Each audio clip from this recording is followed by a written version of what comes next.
We now join our regularly scheduled program already in progress. Just be familiar with the streets that you're walking down in case you got to call for help. For the past week, NYPD Sergeant Mike Stefanowski's squad has been patrolling New Orleans streets, checking homes for flood victims, Anybody home? dealing with the smell of death. I've never been to one of these. Look away. I don't know, for most, the dog. But unfortunately, you got people over here, too. Reminders of the horrors they witnessed 4 years ago. They're going through what we went through 4 years ago. So to be here and support them, I think it makes all of us feel special. And New York's cops say they'll be here until New Orleans is strong enough to move on. Randall Pinkston, CBS News, Kenner, Louisiana. In other news, confirmation hearings began today for John Roberts, President Bush's nominee for Chief Justice of the United States. A CBS News poll finds almost half can't say whether the Senate should confirm Roberts. Almost the same number think it's very important for senators to know his views on issues like abortion and affirmative action. In Iraq, an audio tape attributed to Abu Musab al-Zarqawi urges insurgents to get ready for the final battle against American and Iraqi forces in Tal Afar.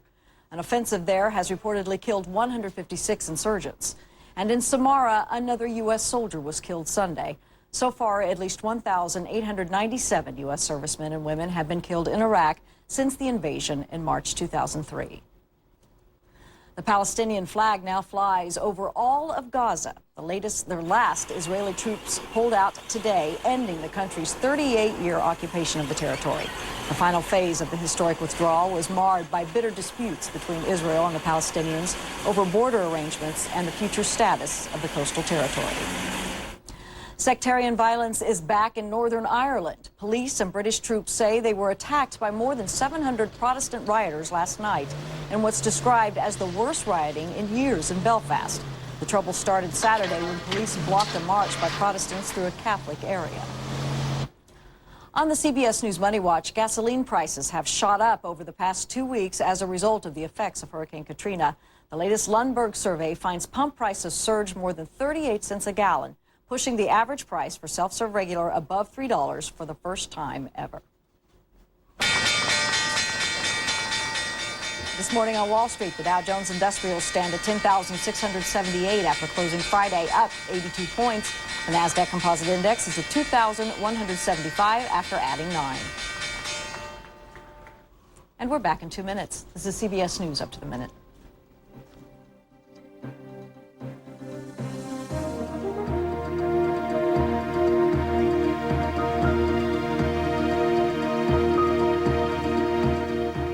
The marriage was built to last. You are so awesome. But the house was built too small. This is kind of awesome. How long are we here? For 1 year, sparks will fly. This is not awesome. I just want to make an omelet. Oh, are you kidding me? The drama will be real, but it won't save you any money on car insurance. Geico. 15 minutes could save you 15% or more. Why haven't you called Geico? How much are you paying for internet service? $21? $23? Aren't you being charged too much? We think so. With People PC Online, you get unlimited internet access for only $10.95 a month.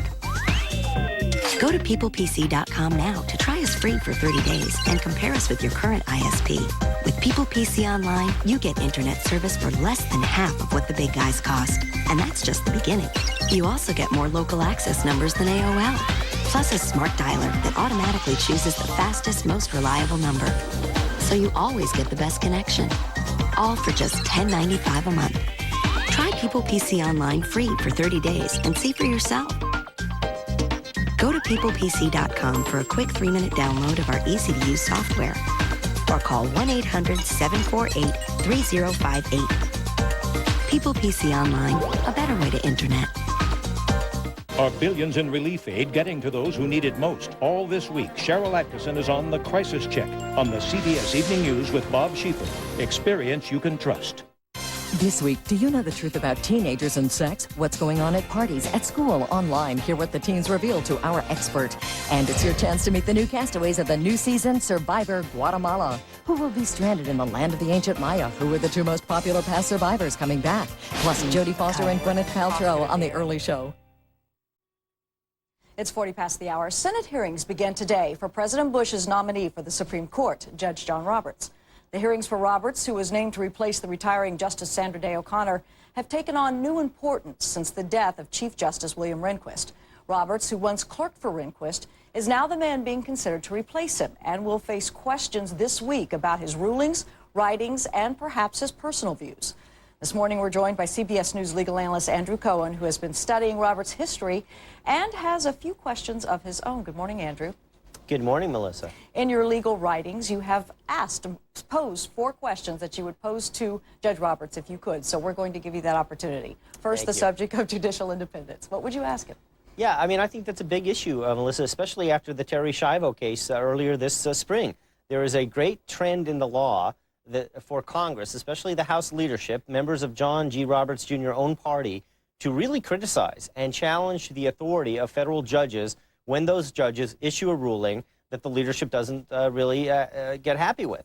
And there are charges of judicial activism and all that stuff.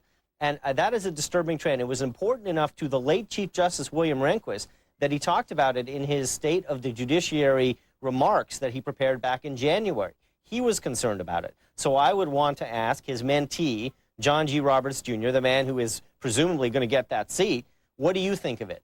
Where should we draw the line? Should Congress, give the courts their opportunity to interpret the law and not necessarily challenge the authority of the courts to make even unpopular decisions? I mean, that's the hallmark of the separation of powers. From what you know of him, does he, and I know this is a hard question to answer, but does he seem strong enough to stand up to this? Well, the thing that ought to give people hope that he is going to be the kind of Chief Justice who is going to tell Congress to buzz off is the fact that he clearly has a great, profound respect and admiration and even love for the history and the tradition of the court. That makes him different than a lot of justices who have served before him, who have been more political in nature, or who have been more technocratic or ideological in nature. And so I think that he stands a good chance of being someone who's going to stick up for the judiciary, but I'd like him to say it, and I'd like a senator to ask it so that we know where he stands. That is one of the biggest tensions between Congress and the judiciary right now. And remember, as Chief Justice, he has to speak to the Congress. He has to ask the Congress for money. He has to go to the president and be essentially a liaison for the entire federal judiciary. So I think it's a question worth asking now. It probably wasn't before, when he was only running for an associate justice spot. Okay, the war on terror. Yeah, I mean, that's the hot button issue, Melissa. You and I have been talking about it now for 4 years. And the issue is, in a time of war, in a time of this war, how much power ought the president have? And can the courts challenge that authority for him to wage the legal war on terror? And if so, under what circumstances? John G. Roberts Jr. himself issued a very controversial ruling about 6 weeks ago in which he said that the Geneva Convention didn't necessarily apply to the treatment of prisoners down at Guantanamo Bay. Well, I would want to know what limits John G. Roberts Jr., the Chief Justice, might be willing to put on the president's war authority. For example, to detain and hold U.S. citizens as enemy combatants. I mean, that's a big deal. It's clearly a growing area of the law. A lot of these cases are now bubbling up to the Supreme Court. That is clearly one of the areas, maybe the non-obvious area to ask. Federal legislation. Yeah, federal legislation. This is my favorite thing. Conservatives like John Roberts decry judicial activism, and they say that it's great to have judicial restraint. Well, I would like John G. Roberts Jr. to explain what those terms mean, because I think a lot of people, including the person he was supposed to be replacing, Justice Sandra Day O'Connor, have gone on the record and say, well, what exactly is judicial activism? For example, the Rehnquist court, which was conservative by all accounts, basically invalidated dozens of federal legislation, pieces of federal legislation. Well, some people might say, well, that's judicial activism. When Congress passes a law and the courts overturn it, that's the courts acting to set aside the popular will of the people. Why is that good and not, judicial activism bad? So that's clearly also an area where I'd like to see the senators explore. And the fourth question, Andrew, what would you ask them about the Constitution and the Bill of Rights? Yeah, I mean, this is the other thing. The Constitution, Melissa, written by white, rich guys, nearly a quarter of a millennium ago. It had slavery in it. How is that document, its original text, going to be relevant in this 21st century? And if judges are to be allowed to interpret it in some fashion, how do they interpret it? And if the Bill of Rights is designed to protect the minorities against the tyranny of the majority, shouldn't judges look at it with that sort of bent in mind? I mean,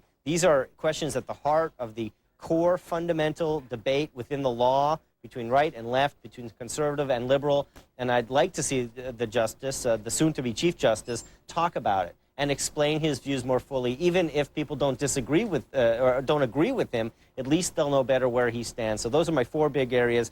I'm not hopeful that we're going to get a lot of answers, but boy, I'd love to hear the questions asked. And now you've piqued all of our interest. I think we'd all love to hear that. Just a few seconds left. Which ruling, you mentioned some of his rulings, but which ruling do you think might haunt him?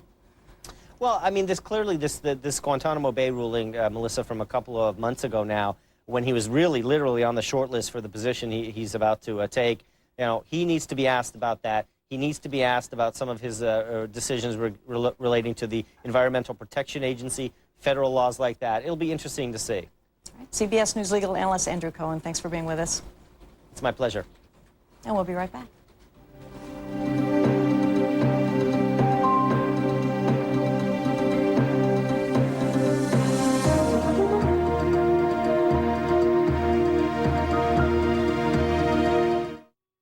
Hi, I'm Eric Estrada, and this is amazing. It's truly amazing.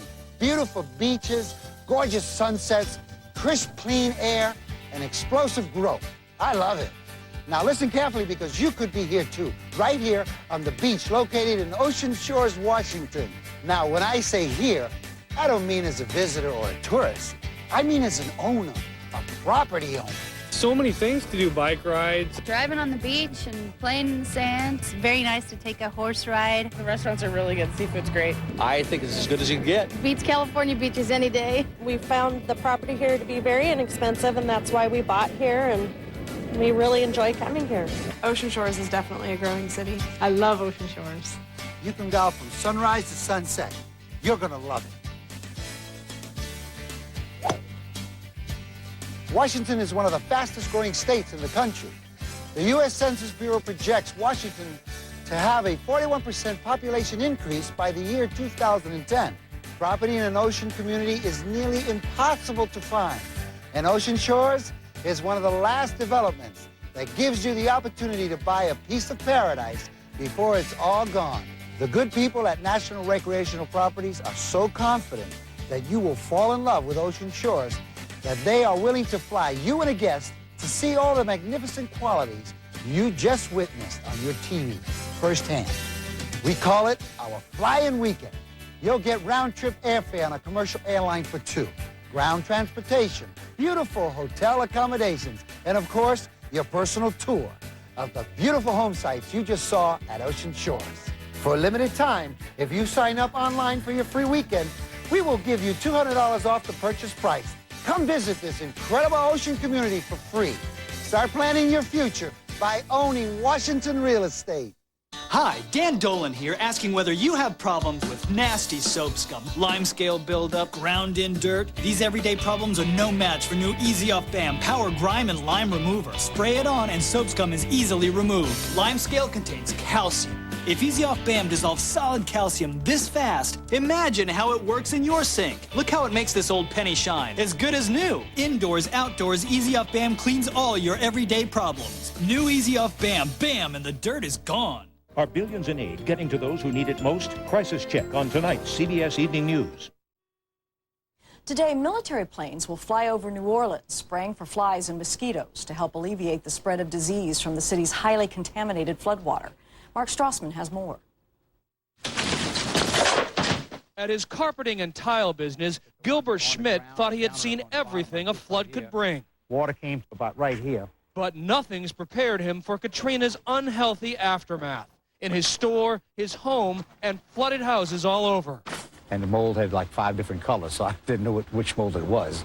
And we had the same thing here in the store and all the other houses we run into. After hell came high water. A nasty toxic broth of raw sewage, petroleum, chemicals, and everything else under the kitchen sink. Some standing water is actually on fire. And in this citywide cesspool, infectious diseases are already a high risk.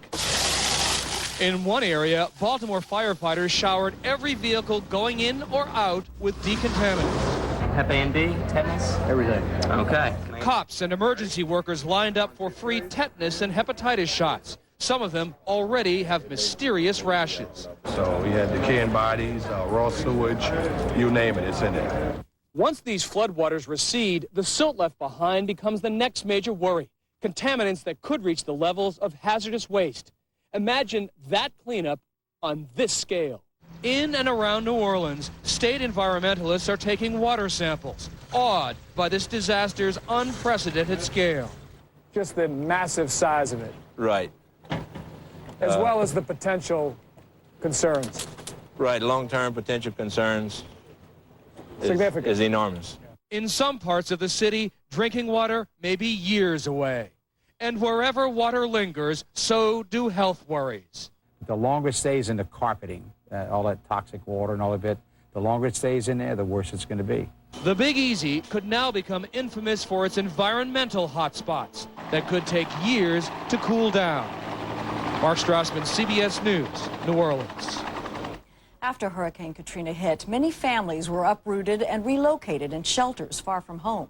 CBS's Trish Regan reports on one family's decision to stay put and start over in their new surroundings. When we first met the Morgans, this family of 8 had been trying to leave the Houston Astrodome for 5 days. Traveling. We're trying to get you out. Amid the chaos, there was frustrating confusion. I thought we was going to leave today for 2 o'clock. Not attend until 2:30 tomorrow. They have no plans, money, or jobs waiting for them, but they do have family in Atlanta, so that's where they're going. We're going to be exhausted. But it'll be worth it, so I'll be able to be the rest of my family. Before Katrina, the Morgans had never been outside New Orleans. Now they're packing up what little they have left and taking a giant leap of faith. Atlanta bound, here we come. CBS News gave the Morgan children a camera to document their 30-hour, 888-mile-long trip. Be on the road. Through Mississippi, Alabama, and finally to Georgia, where early Friday morning they arrived exhausted but relieved. Are you glad to be here? Oh, am I? A cousin picked them up and drove them to their new home, a tiny motel room on the outskirts of town, paid for by the Red Cross. I'm happy. I feel much better. And my children feel better and everybody slept comfortable. Later that morning, Angela finally got to see her youngest daughter, Janika, who had been staying in Atlanta. They hadn't spoken in 12 days. Come here, girl. Don't cry. Be all right. You have to be strong. If this would have never happened, I wouldn't have never left New Orleans. I'm going to get a fresh start here. It's a journey the Morgan family never dreamed they'd have to take, and it's only just begun. Trish Regan, CBS News, Atlanta. There are some reports that one of the routes being used to make a hasty retreat after the storm was blocked by police officers guarding a key bridge that led to higher ground.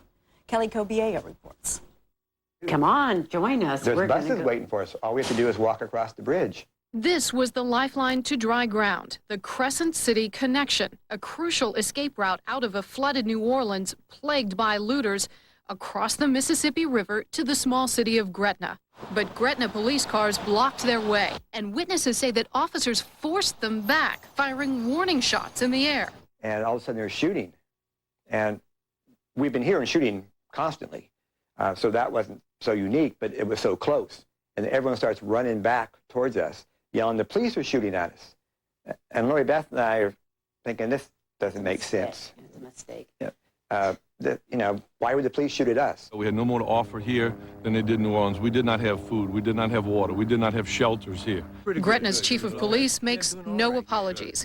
He says this city was closed down before the storm. 4,000 residents evacuated, and there were fears the looting would spread. My job and responsibility to this community is to make sure that it's safe, the people and their property are safe in this community. Whether out of fear or a misunderstanding, the result was the same. Hundreds, perhaps thousands of evacuees trapped in a city that was drowning. We don't know to this day if people died because of the decision not to lend help and aid to a neighboring parish. The Gretna police chief stands by his decision, which was made with the Bridge Police and officers from Jefferson Parish. As far as those reports of officers shooting in the air, he promises an investigation. Kelly Kobiella, CBS News, New York.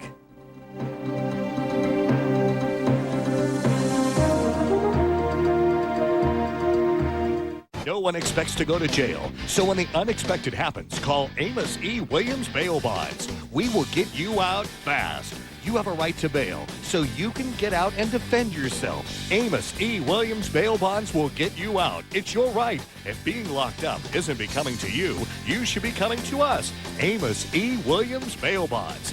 They might claim to get you through it, but we will get you out. Amos E. Williams Bail Bonds. Call Amos E. Williams. Sorry, sir. Your credit card's been declined. Are you one of the millions of Americans with $2,000 or more in credit card debt? Would you like to cut your monthly payments by as much as half? Credit Guard of America can help. At Credit Guard of America, they analyze your total unsecured debt and give you the best solution that fits your needs. Credit Guard's money management solutions even include credit counseling. Credit Guard helped me with my home equity loan. They helped with my IRS problems. And my debt settlement. Credit Guard even gave me free counseling to help with my student loan. Whether you're current and making minimum payments, behind or about to fall behind, learn how you can achieve financial freedom with Credit Guard's free money management counseling service. We did it!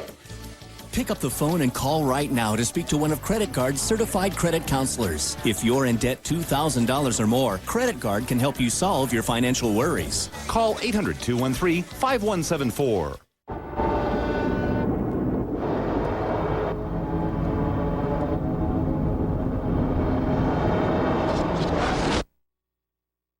It's the discovery she's been preparing for. We've just accomplished the confirmation of extraterrestrial intelligence. But once you learn the truth... Something evoked rapid cellular change. ...about the greatest mystery of all time... People weren't themselves. ...your life will never be the same. Are you yourself? Threshold. CBS Fridays this fall.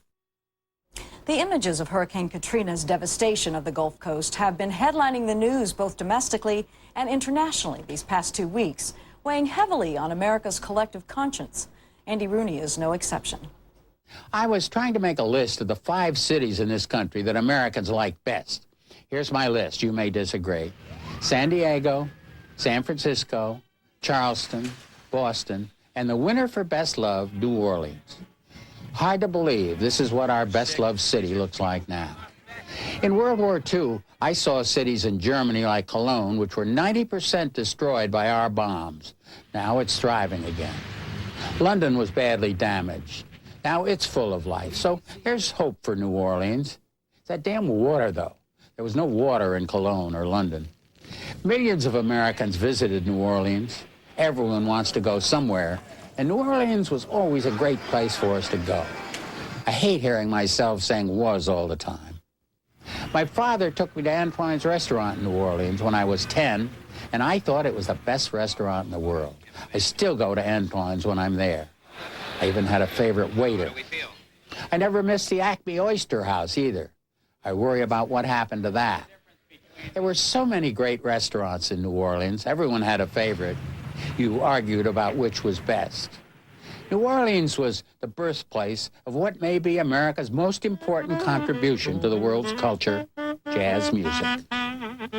My memories of New Orleans make pictures of the city hard to look at now, and of course you have to feel worse for the people than for the buildings. They told everyone to get out, but they forgot that the people who didn't have cars couldn't get out.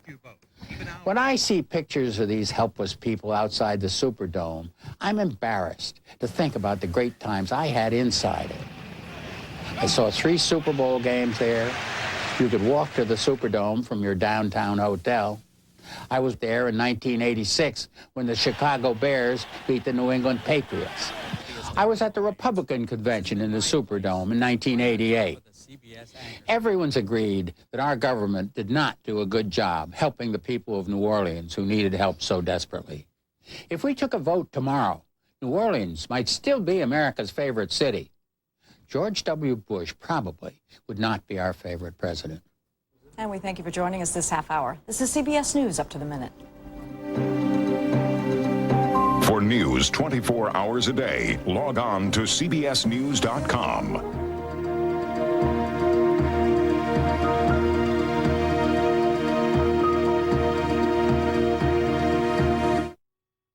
Experience CBS News. Now on CBS News, up to the minute. And I look forward to the next step in the process before the United States Senate. That next step begins today as the Senate opens hearings on John Roberts' nomination to be Chief Justice of the Supreme Court.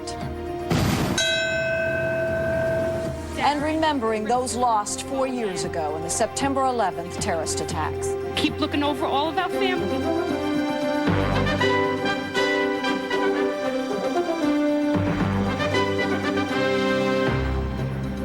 Good morning, everyone. This is CBS News Up to the Minute. I'm Melissa McDermott.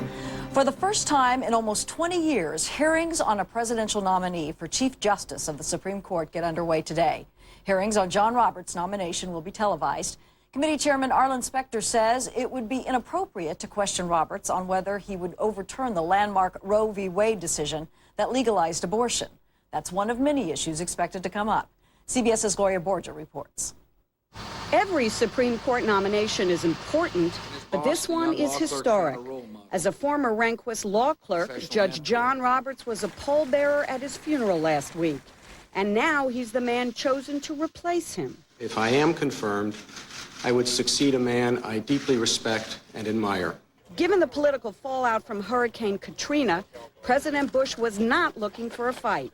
And in upping Roberts to Chief Justice, he found a nominee likely to be confirmed and a conservative to lead the court down the path he wants. When you put a 50-year-old in the position of Chief Justice, you are ensuring a long legacy, provided he lasts a long time, physically and mentally, of steering the court in one direction. Yet when it comes to Roberts' specific views, only a general picture has emerged, leaving the Judiciary Committee chairman eager to find out what Roberts really believes. His early writings have commented, as he put it, on the so-called right of privacy, on women's rights, on school prayer.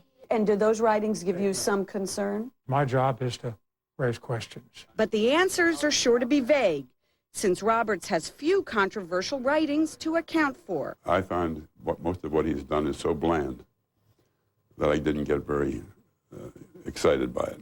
Bork, who was rejected by the Senate in a bitter battle in 1987, was anything but bland and found himself repeatedly defending his controversial written record.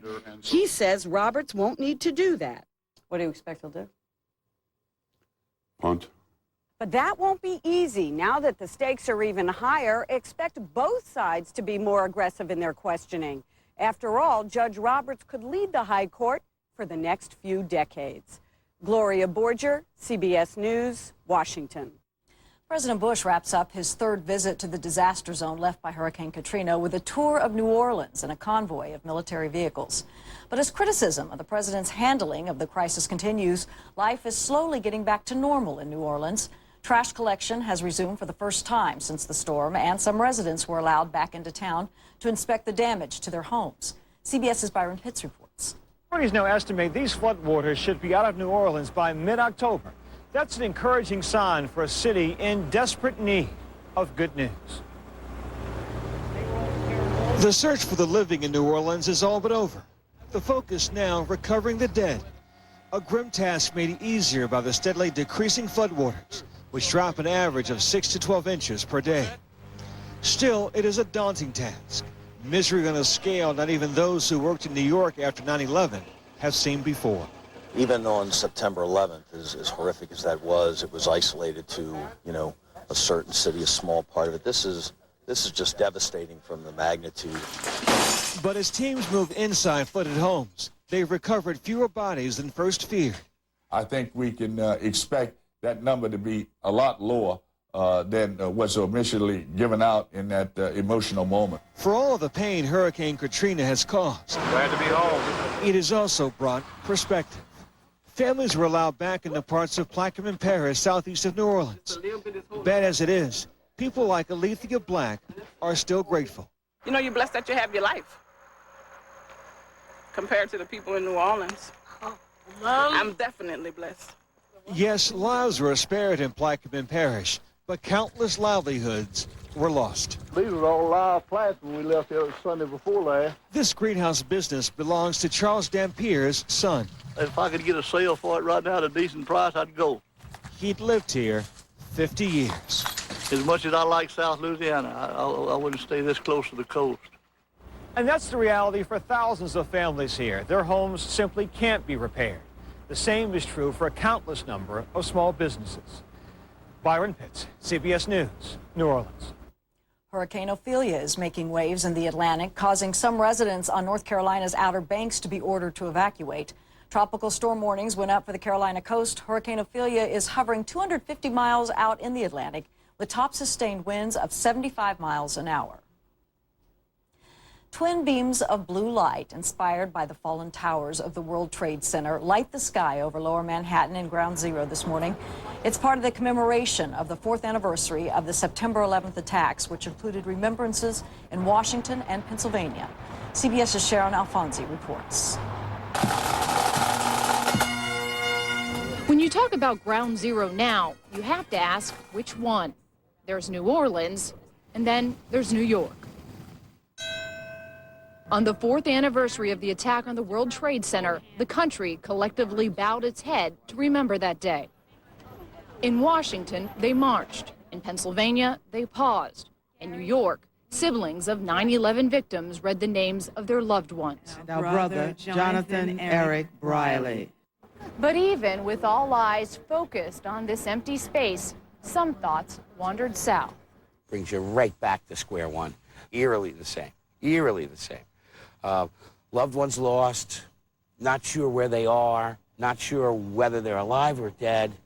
Chris Burke spent years working at Cantor Fitzgerald on the 105th floor at the World Trade Center. 4 years ago, he was at home, watching the towers collapse on TV. I could point out exactly where my window was, exactly where my buddies were, exactly where my brother sat. Burke lost his kid brother Tom and every one of his friends in this picture that day. Of course, he didn't know that right away. So when he sees this, I'm looking for my grandbaby, DeWine Condo. He can't help but think about that. In that first day, on September 11th, the afternoon of, that's what we were all doing. Clinging onto hope, hope beyond hope, that maybe what we knew in our hearts was true wasn't. Burke thinks it's a waste of energy and emotion to try to quantify the disasters. One, he says, isn't worse than the other because they're both horrible. From the dust-powdered workers running away to the residents who refused to leave. New York and New Orleans will never again be the same. Francisco Checo. And neither will the families of the victims, who, even though they're thousands of miles apart, are united by a shared sense of grief.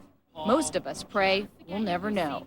Keep looking over all of our family and keep looking over Samantha and Jay.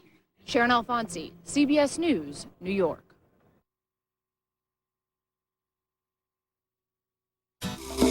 I thought turquoise was just a shade of blue. Then I saw it. It had shades of passion, mystery, and grace. And I always thought turquoise was... For a vacation that will take you full circle, shop New Mexico.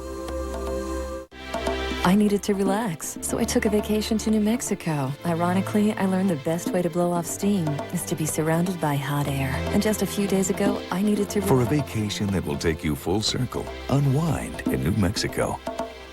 For good health, I like to stay in shape. And speaking of shapes, check out the shape of our Craftmatic adjustable bed. If you're concerned about the shape you're in, call toll-free and get this free Craftmatic catalog by mail. You'll also receive this special $200 off rebate certificate, good for $200 off the Craftmatic Model 1 bed of your choice. To receive everything free, Call toll-free. There's absolutely no obligation. Call toll-free 1-800-328-5577. Do you know what this year's important changes are to Social Security and how those changes could impact you? There's a lot you need to know about Social Security, such as what approximate monthly retirement benefit can you expect to receive? Who is and isn't eligible for benefits? The answers may surprise you. They're in this free guide, Compliments of Colonial Penn.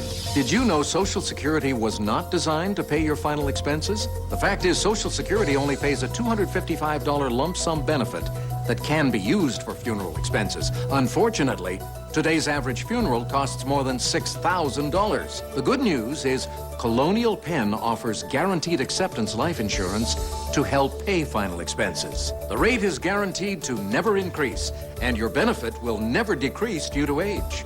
Call now for your free guide and free information from Colonial Penn. Call 1-800-710-6658 to receive free information in the mail. Call now.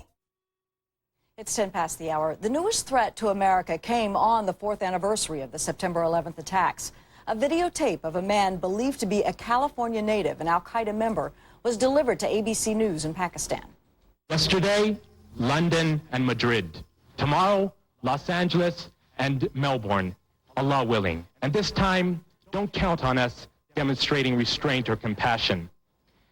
We are Muslims. The tape calls to mind similar appearances by the men linked to the September 11th attacks, especially Osama bin Laden. 4 years later, where is the al-Qaeda leader and what's left of his terror organization? CBS News analyst Jerry Van Dyke joins us this morning with more on the ongoing hunt for Osama bin Laden. Good morning, Jerry. Good morning, Melissa. First things first, who is this person? The young man is Adam Gaddan. He's from Orange County, California. Like John Walker Lynn, who is from Northern California, from Marin County, he was recruited by Pakistani militants, they say, or clearly al-Qaeda militants, in a mosque in Southern California. From there, he went to Pakistan, where he has been shown before. There's information about this man. There's been another video that never appeared in the West that came up where they said an American who is a member of al-Qaeda is now here. He's presenting himself as a member of al-Qaeda, and he has a video. This is the first instance where he has come out and clearly stated that he is a member of al-Qaeda, and he's issued what? He has issued a proclamation against the U.S. and said, we've done this in Madrid, we've done this in London, next is Los Angeles and Melbourne. One interesting thing about him on the video, he's wearing a black turban like the Taliban wear, but I have never seen a video, nor in my experiences in Afghanistan or Pakistan, have I ever seen an Afghan or a Pashtun wear the part of the black turban across the bridge of his nose. A woman would wear that. So he is certainly not yet comfortable with that culture, but he certainly does have a video there. Interesting what that tells us. We've heard, the other person we've heard from is al-Zawahiri. That's in the last year, as far as anything related to al-Qaeda. Why are we hearing from these other people but not Osama bin Laden? Does that mean anything? That's a good question. We did hear from Ayman al-Zawahiri just after the London attacks. He, too, for the first time, incidentally, wore a black turban, the same type of turban, cut the same way, or if you will, wrapped the same way that the Taliban wrapped theirs, just as Adam Gaddan wore his in the same way that the Taliban wear theirs. We have never seen Osama bin Laden wear a black turban, and we have not seen anything from him until that very slickly produced video that came across 3 days before the presidential election, which was November 2nd, 2004. In that case, he wore Arab clothes and was, of course, inside, and the lighting was very well done. We have not seen anything from him since then. What does that tell us? Tells us that we don't know where he is, and he, more than anybody else, is keeping a very low profile. And successfully doing it. Where does America's search for him stand? I mean, where, again, 4 years later, are we any closer to finding Osama bin Laden? That's right. It was yesterday, 4 years ago, that the attack on September 11th in 2001 in New York took place. At that time, Osama bin Laden was most probably, they say, in the Tora Bora Mountains, which is in the southeast part of Afghanistan, right on the Pakistani border. From there, they say, intelligence reports are now coming out that he went from there down to Pakistan. He was last seen in March, we don't know exactly what date, 2002. There is no indication from that time that he has ever again appeared in Afghanistan. So most probably he is in Pakistan.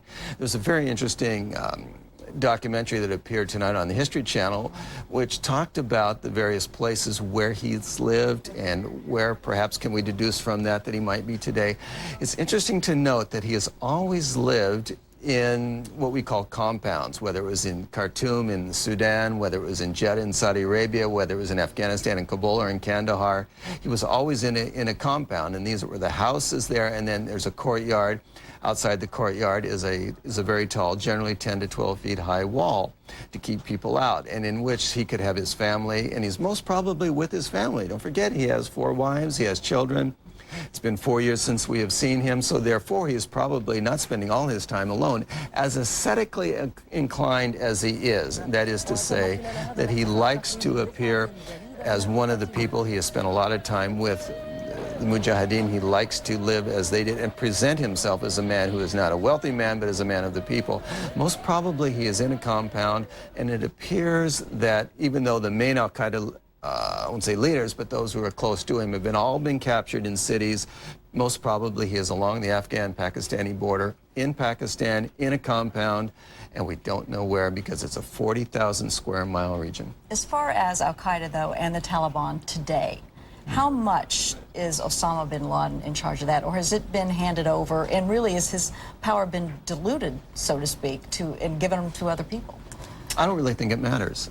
He has become such a mythological figure that all he has to do is present himself, whether by audio or by video, or his partner, if you will, the second, perhaps the intellectual leader of al-Qaeda, Ayman al-Zawahiri, has to present a video, and it's an inspiration to people around the world. Adam Gaddan certainly didn't know anything about al-Qaeda, I bet, before 9/11, but here's a young man in California who was searching like many people. Many young men are searching throughout the world, and what did he find? He went from Led Zeppelin to al-Qaeda.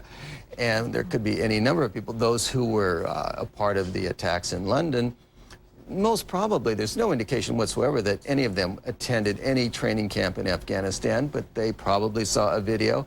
They perhaps were recruited in a mosque where people who had very close ties to, or at least philosophical ties to bin Laden, recruited these people. So all they are inspiration for people, and I won't say all as to denigrate that, but they are without a doubt increasingly important. They will always be important, and it doesn't matter whether they can organize an attack or not. Everybody is out there in the field. These young men who certainly planned the attacks in Madrid, Istanbul, Casablanca, London, didn't have training. They learned how to do things there at home. They perhaps went to Pakistan very briefly to talk to people. These men are inspirations, and people are on their own around the world, like Adam Gaddan, ready to do their work. A whole new generation. A whole new generation. All right, Jerry Van Dyke, thank you so much for being with us this morning. You're welcome. And we'll be right back. Go ahead, I'll be right there.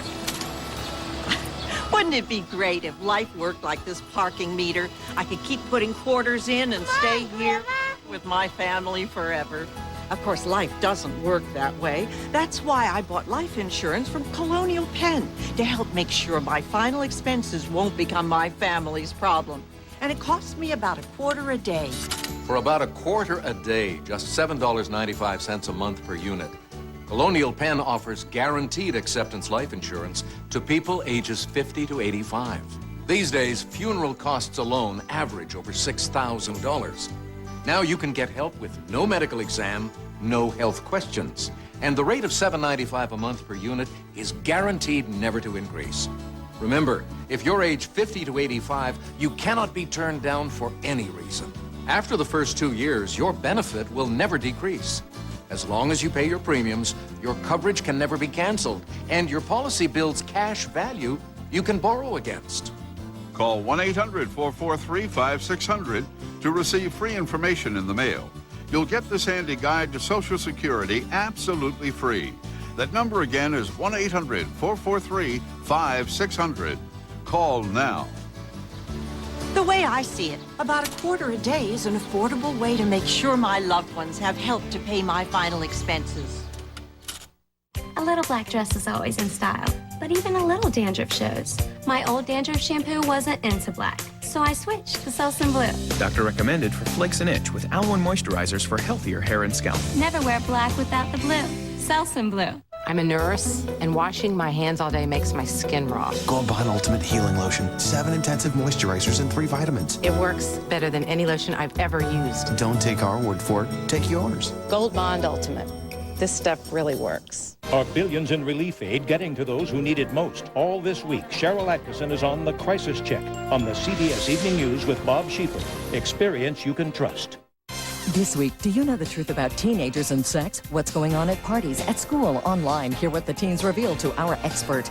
And it's your chance to meet the new castaways of the new season, Survivor Guatemala. Who will be stranded in the land of the ancient Maya? Who are the two most popular past survivors coming back? Plus, Jodie Foster and Gwyneth Paltrow on The Early Show. Are billions in aid getting to those who need it most? Crisis Check on tonight's CBS Evening News. It's 19 past the hour. Top stories on Up to the Minute. The death toll from Hurricane Katrina could be much lower than originally predicted, according to the Army general in charge of active duty soldiers in the relief effort. In Louisiana alone, the toll stands at 197. Confirmation hearings for Judge John Roberts to be the nation's 109th Supreme Court Justice and the 17th Chief Justice begin this afternoon. And New York City remembers one of the darkest days in history as two beams of light inspired by the Twin Towers shoot skyward. The tribute in light will fade at dawn. On Wall Street, markets will open this morning after posting solid gains last week. Stacey Tisdale has this morning's CBS News Money Watch. High oil prices are expected to push up two key gauges of inflation this week. The government's Producer Price Index, a measure of inflation at the wholesale level, and the Consumer Price Index, which shows changes in prices you and I pay, both expected to rise. Energy prices were a driving force on Wall Street last week. They skyrocketed after Hurricane Katrina struck, but eased slightly by week's end. That helped the markets gain ground last week. It was actually the Dow's best week in 4 months. On Friday, the Dow closed up 82. The NASDAQ finished up 9. As always, you can track the business headlines at cbsnews.com. With your Money Watch, I'm Stacey Tisdale. Throughout the winter, we will constantly be reminded of Hurricane Katrina because the cost of heating our homes is expected to be higher than last year, thanks in part to the storm. CBS's Anthony Mason explains. The dog may not be the only one barking at the heating oil man this winter after you get your bill. Heating oil prices are expected to jump more than 30% in the Northeast. Natural gas prices to soar more than 70% in the Midwest. The signs were they were going to go up anyway, but with Katrina, they're going to go up even more. That's correct. Dave Schildwachter runs a heating oil company in the Bronx, New York. Last winter, he offered his customers a price cap of $1.79. Today, oil is $2.69. So could it go higher? If you asked me this question a year ago, I'd say, gee, $1.79 is crazy. Wasn't so crazy. How long will we be choking on these higher heating bills? It's hard to say. But the damage from Katrina down in the Gulf will be putting pressure on prices for months to come. The green line is the temperature within the building. For 20 years, Steve Mackey has helped run the Metrodome in Minneapolis. He's expecting at least a 40% jump in his energy costs. This would certainly be the largest increase I've seen in my history of working at the stadium. To save money, they may manually remove snow from the Metrodome roof this winter. How many students do you have here? At 2,500 students. Howard Smith runs the schools in Tarrytown, New York, with 5 buildings to heat. You fill that thing up every week? In the peak of the season, yeah. He can't afford a 30% fuel hike. Does that worry you? It does, because we can't build that kind of a safety net into our budget. So what's a homeowner to do? Dave Schildwachter says we all need to watch the thermostat and service our boilers. But a lot of us have been doing this stuff for the past few winters to try to save money, and there's nowhere to go anymore. Amen. If you thought your bill was bad last year, this winter, it's really going to bite. Anthony Mason, CBS News, Tarrytown, New York. Here's a look at your Monday morning weather. Hurricane Ophelia will likely drift closer to the North Carolina coast, but landfall isn't expected until late Tuesday or early Wednesday. Elsewhere, the rest of the east is clear. However, a long line of storm clouds is stretching across the plains. Later today, it'll remain stormy across the southern and central plains, with storms also expected around the upper Midwest. It'll be rainy and chilly across the northwest. Most of the east will have another gorgeous day. It will remain sunny and hot along the Gulf Coast. In sports, the NFL's opening Sunday saw victories and losses, but perhaps no victory was as meaningful as the one the New Orleans Saints won over the Panthers. The Saints, playing in Charlotte, were trying to win more than the game. They were out to lift the spirits of fans in their hurricane-damaged city.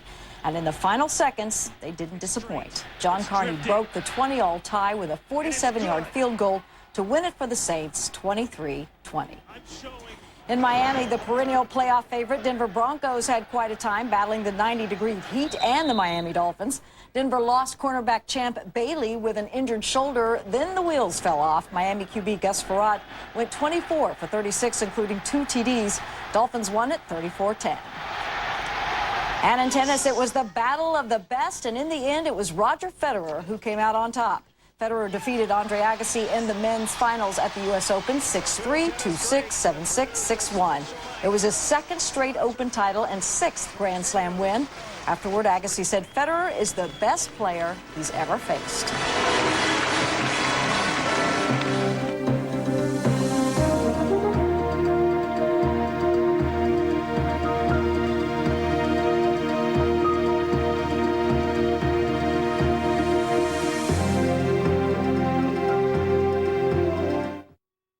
Well, you're over 50. And your point is? It's time you both got tested for colorectal cancer. What? We feel fine. But you could have polyps and not even know it. But screening can find polyps so they can be removed before they turn into cancer. So you'll get tested. Doctor's orders? From your favorite family doctor. Okay, we'll do it. Now I'll give you that hand. Oh, sure. Talk with your doctor about getting tested. Screening saves lives. Have you ever seen what diabetes can do to an adult, a child, a family? I have, and that's why I'm asking for your help. I'm Ray Romano here to tell you about the Diabetes Research Institute. The DRI is pioneering an experimental procedure called islet cell transplantation that's helping some patients live insulin-free. I've seen what diabetes can do. Now, because of the DRI, I've seen what we can do to diabetes. Support the DRI, our best hope for a cure. Does your child have asthma? Did you know asthma attacks can be triggered by things like shower curtains, a child's blanket, even a teddy bear? Help prevent your child's asthma attacks. Call 1-866-NO-ATTACKS or visit noattacks.org to get the latest information and avoid the emergency room. I don't want to feel like a fish with no water.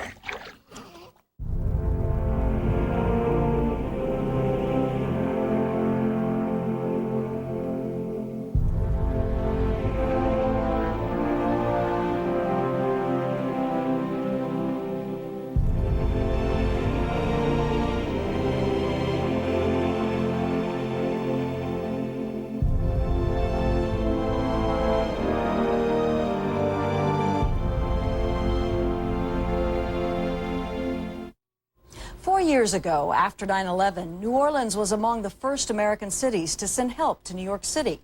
Now, repaying what they see as a debt of honor, hundreds of New York's bravest and finest are at work on the Gulf Coast. CBS's Jim Acosta reports. When storm survivor Russ Anderson met some of New York's finest, he had the perfect tribute in mind. Out in the Mississippi rubble, a sound that became familiar 4 years ago. We appreciate them. Hope the whole nation does. On September 11, 2001, America came to help New York City. When Hurricane Katrina hit the Gulf Coast, it was time to give back. We were getting inundated with phone calls from all firemen and policemen that wanted to come with us.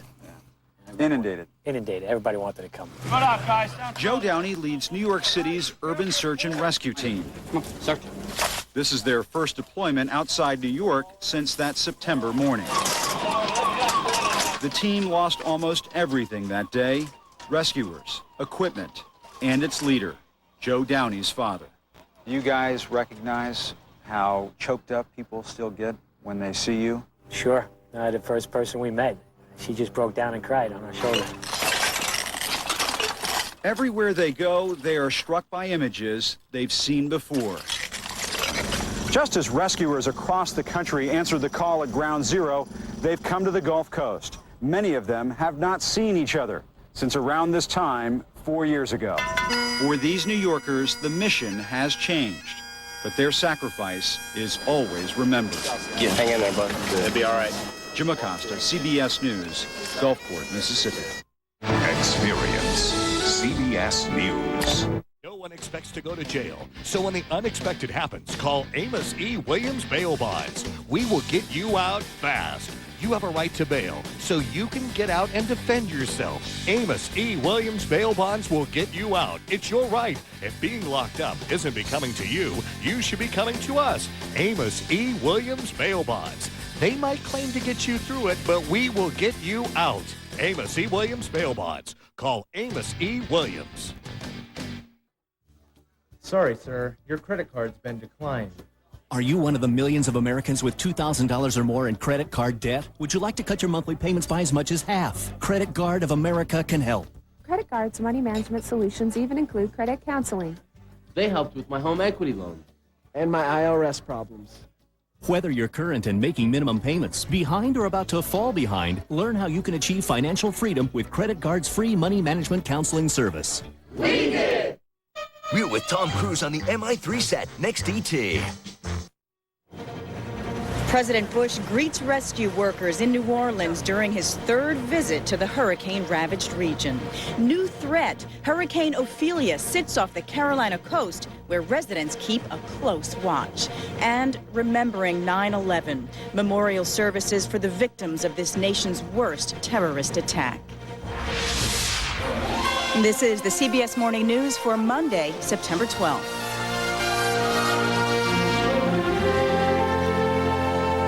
Thanks for joining us. I'm Susan McGinnis.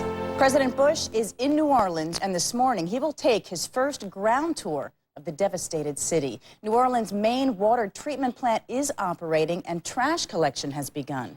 Bianca Solorzano is in New Orleans with more. Bianca, good morning. Hi, good morning, Susan. Yes, it's 2 weeks ago today that Hurricane Katrina so savagely ripped through the Gulf region, but we're now seeing signs that the feeling of helplessness here is improving. With each passing day, more signs of progress on the streets of New Orleans. Starting today, business owners in the Central Commercial District will get temporary passes so they can retrieve vital records or equipment. Also today, aerial spraying begins for flies and mosquitoes. With all the standing water, we're going to have problems with flying bearers of disease. Over the weekend, the airport opened to cargo traffic and trash collections began in some areas. But there's still a tremendous amount of work to be done, especially in areas still engulfed by water. It's like you're in the sea, but you're in a sea that's covered with houses. Right now, crews are still going home by home, knocking on the roofs, smashing in windows, and just calling to see if anyone's inside. But once all this water is gone, it will be a whole other round of searches. The crews will be able to go inside of each home, and that's when they might find more bodies. It's kind of an eerie, spooky feeling because of the lack of life. You know, there's no birds, there's just no, it's just sort of a kind of a weird, ghostly feeling. As for the flooding, officials say they are making steady progress, with water dropping about 6 to 12 inches a day. On his third trip to the region in recent days, President Bush thanked firefighters and other workers Sunday for their rescue and recovery efforts. Later today, the president will tour downtown New Orleans in a military truck before taking to the skies again to see damage in Gulfport, Mississippi. 2 weeks after Katrina hit, the president and others are finally seeing progress, signs of hope that this region can and will recover. And some more good news here in New Orleans. The city is now 50% flooded, but that is down from 80% last week. Also, the city's mayor says their main water pump should be functioning very soon. Susan? All right, Bianca Solorzano in New Orleans, thank you. Well, the last thing the South wants to hear now is that another hurricane is on the horizon, Hurricane Ophelia. Ophelia began moving again after spending Sunday parked about 200 miles off the Carolinas. She is only a Category 1 storm, but Cynthia Bowers reports residents are not taking her lightly. Sunday afternoon, the first effects of Hurricane Ophelia rolled ashore here on Atlantic Beach in the form of gusty winds, just perfect for flying a kite, and a surf that was actually surfable. Tommy and Melissa Lockhart's boys were out enjoying the elements, which are old hat to mom and dad. They've weathered many storms, but say Katrina forever changed the way they look at them. Well, I get a little worried, especially what just happened with Katrina, but I'm used to it. We've been through so many, we've never had one that big. We had Floyd. I think that was only in Category 3. It was really bad. I couldn't imagine having a 4 or 5. Anxious to avoid any replay of what many say was a disastrous response to Katrina, officials here are taking even this relatively weak hurricane seriously and making contingency plans. The big concern with this 7th hurricane of the season isn't so much the wind or the potential for a storm surge, which so decimated the Gulf Coast, but the possibility of localized flooding and beach erosion. With forecasts calling for sustained winds only in the 70 to 80 mile per hour range, most folks here aren't bothering to board up or hunker down. But Mickey and Robin Williams aren't taking any chances. To them, a hurricane is a hurricane. We've been through quite a few. We're very aware and very cautious in hurricanes. This morning, officials have already begun a mandatory evacuation of non-residents from one island on the Outer Banks. On the 4th anniversary of the 9/11 attacks, another threat, apparently from a U.S. al-Qaeda member. It was in a new videotape delivered to ABC News in Pakistan. A masked man threatens attacks on Los Angeles and Melbourne, Australia. He is believed to be Adam Gaddan, a Californian purported to be an al-Qaeda member. LA officials say counterterrorism steps are already in place because of the upcoming Jewish holidays. It was a day of tears as thousands gathered on Sunday to mark the anniversary of the 9/11 attacks. And as Sharon Alfonsi reports, some families of 9/11 victims paused to share the pain of those on the Gulf Coast still suffering from the nation's most recent disaster. On the 4th anniversary of the attack on the World Trade Center, the country collectively bowed its head to remember that day. In Washington, they marched. In Pennsylvania, they paused. In New York, siblings of 9/11 victims read the names of their loved ones. And our brother, Jonathan Eric Briley. But even with all eyes focused on this empty space, some thoughts wandered south. Brings you right back to square one. Eerily the same. Eerily the same. Loved ones lost, not sure where they are, not sure whether they're alive or dead. Chris Burke spent years working at Cantor Fitzgerald on the 105th floor at the World Trade Center. 4 years ago today, he was at home watching